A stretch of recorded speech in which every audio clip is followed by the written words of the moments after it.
Hello and welcome back to another Netcast. I'm Rich Lopez, Quantrix Authority. Sincerely appreciate you joining me today for episode 18, where I'm going to talk about Canvas Objects Resize or Scroll Bar Format Toolbox. So this is a follow-up to episode 17, where I showed you how to drag and drop or insert items onto a canvas and the different behaviors that would happen on how you did that with the scroll bar.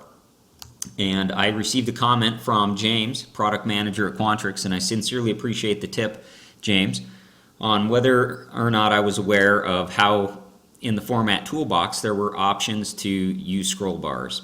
And I was aware of this, but many of my listeners and followers may not be aware of this, so I want to demonstrate that on today's video. So thanks, James, for sending that in. So again, I go to the model that I had in episode 17, and I have two matrices being brought in to my canvas. One has a scroll bar and one does not. What James is talking about here is that if I click on any one of these, what I can do then, if I don't have the Format Toolbox on display, I can hit F3 and it actually toggles on and off the Format Toolbox. And under Table View here, if you have to expand it out, under Table View, I can make the option to either use scroll bars or not use scroll bars. So depending on how you brought it in, you may or may not have scroll bars visible, but if you want to get to where you can have scroll bars visible, you can go ahead and click or unclick that. And again, the behavior is much the same.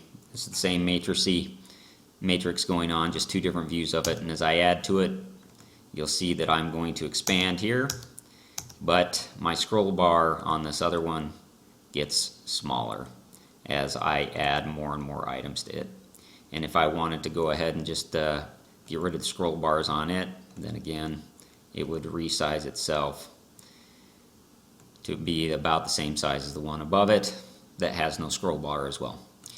If you have any questions or any comments about tricks you've learned about Quantrix Modeler that maybe I'm missing, feel free to email me at quantrixauthority@gmail.com or post it on the comments at Quantrix Authority, and of course you can follow me on Twitter at Quantrix Author. I absolutely love Quantrix. Want to build a community out here on YouTube, if you will, of help for Quantrix Modeler because it's a powerful tool and I want to make your life easier by using it.